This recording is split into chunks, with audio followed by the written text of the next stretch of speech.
I said that, look, I don't want to do the job. I want to do something on my own. In my entire life, I've never made a business plan.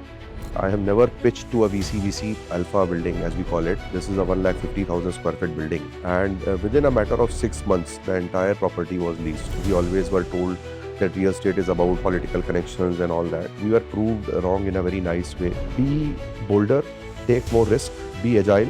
At the same time, be grounded, be disciplined, and try doing more with less.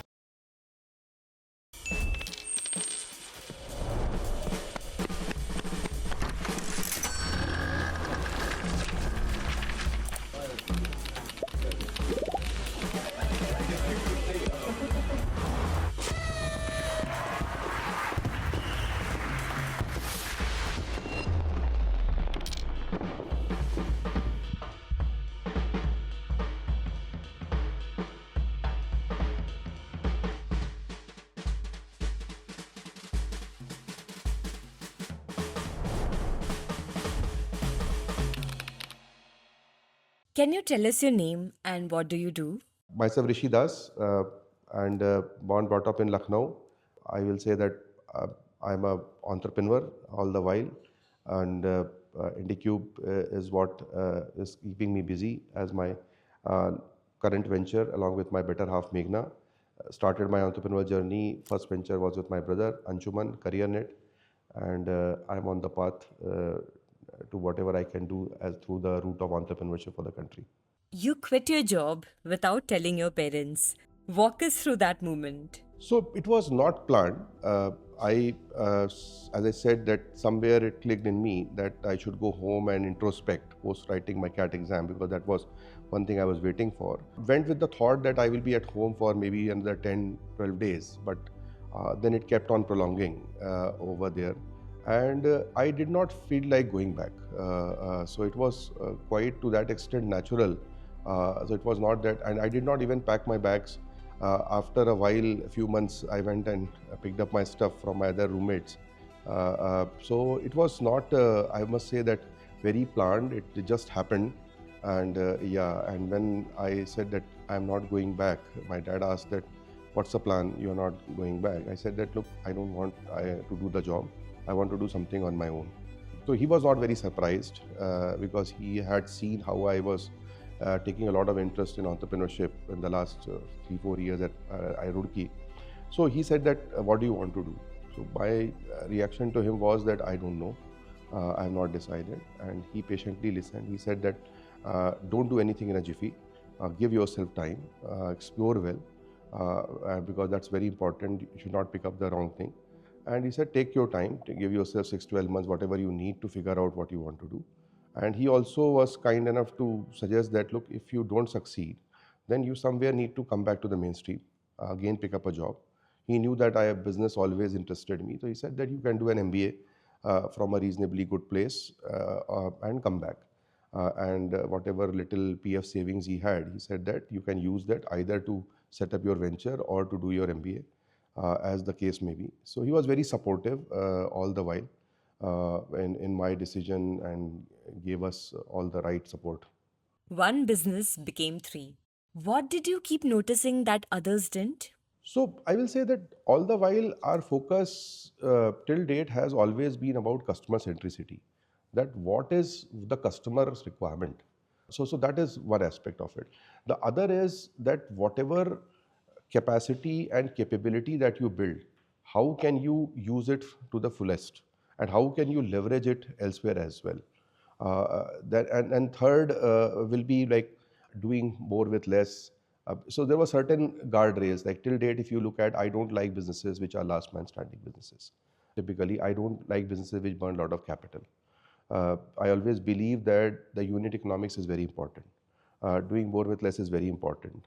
So those are some things which wherever we found that those are the smell test is getting cleared, we started going for that. So take the example of recruitment. When we started, we realized that the big need was fulfillment, that can you get me people?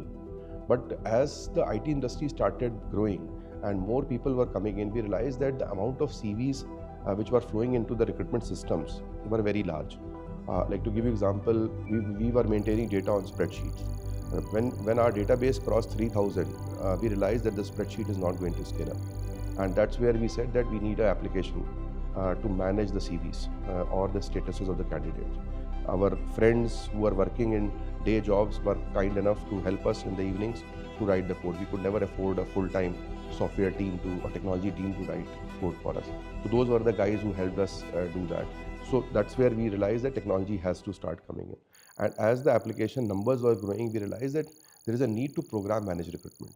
We have to look at an RPO kind of a recruitment process outsourcing kind of a thing.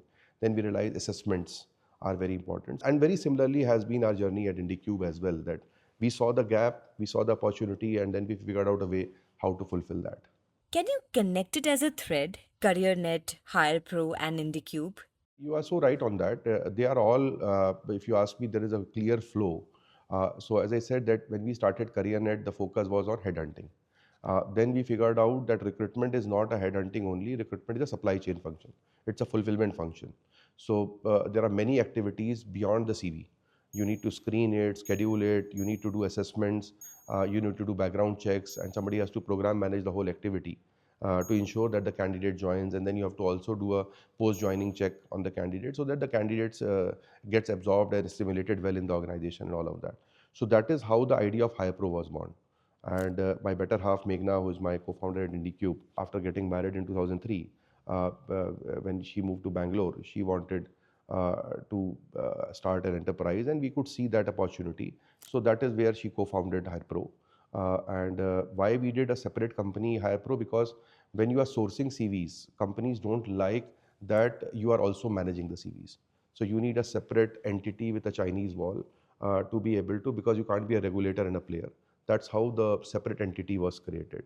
Very similarly, if you see the IndiQube journey, like we were changing offices very frequently. Every 2 years, we're changing office for CareerNet. We're growing that fast. So we realized that there is a problem, and we picked up a large property of 100,000 square feet.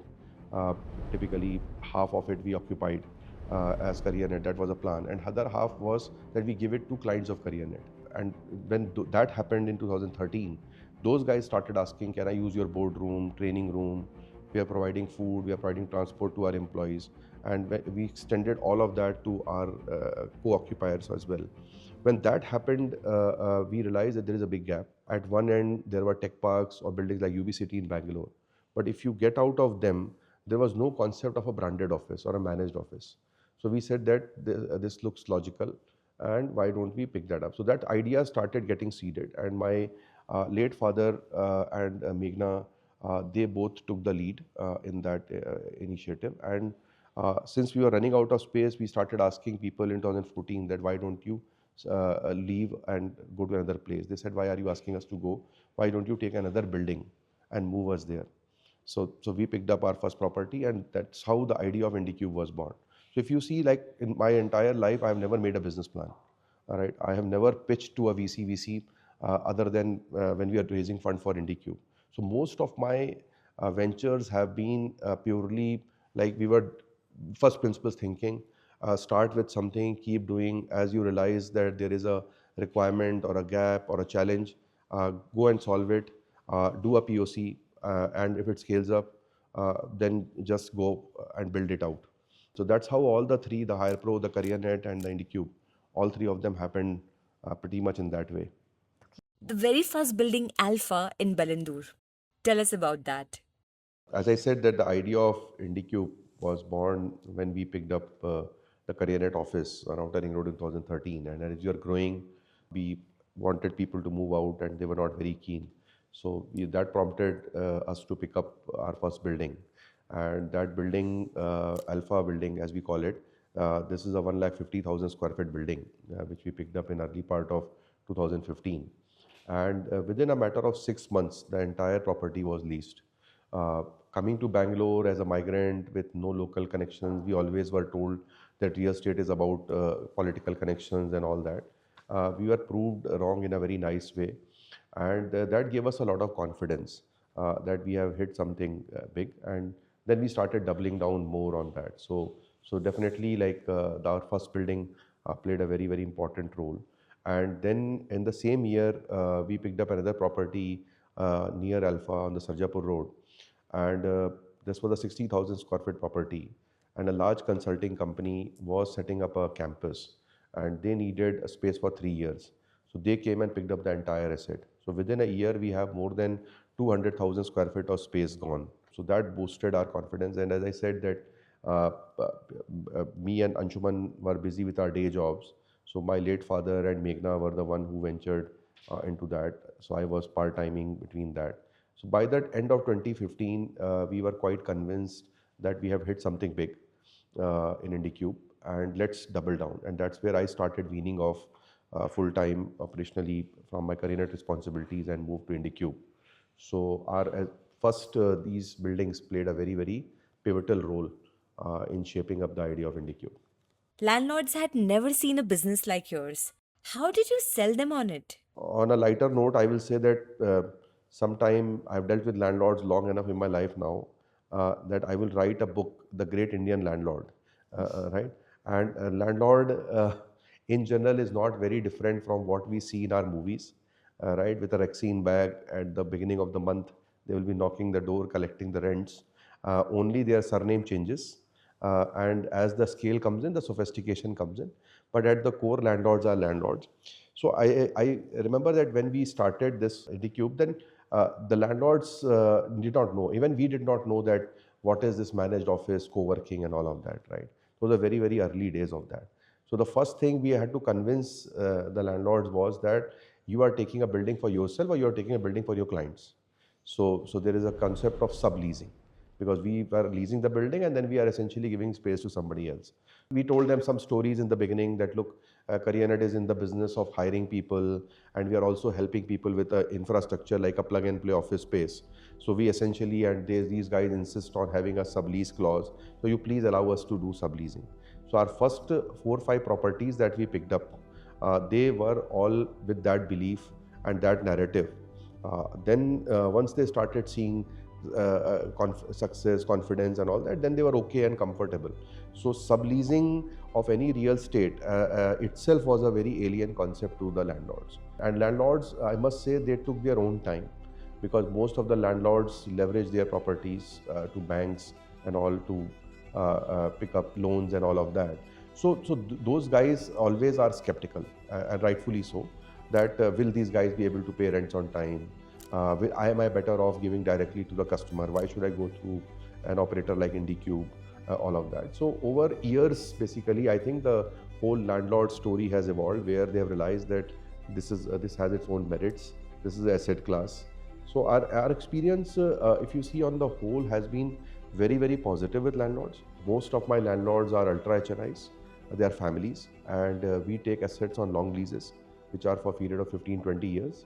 So we see very often that in the discussions, when people are 65, 70-year-old, they will ask the next generation to sit in those discussions, because they will always say, look, by the time it will come up for renewal, I don't know whether I will be there or not. And I don't want my next generation to crib that what kind of contract I did. So I want them to witness this. So landlord relationships are very long-term relationships. And these are all communities. Like in Bangalore, if you see, Reddys are very dominant over here, and most of the Reddys are related to each other. So in all humility, I'm saying that we have built very good reputation, excellent relationship with them, and a lot of properties today come to us because of the references of our landlords where we have worked with them. And if you could go back to the boy in Lucknow, what would you tell him?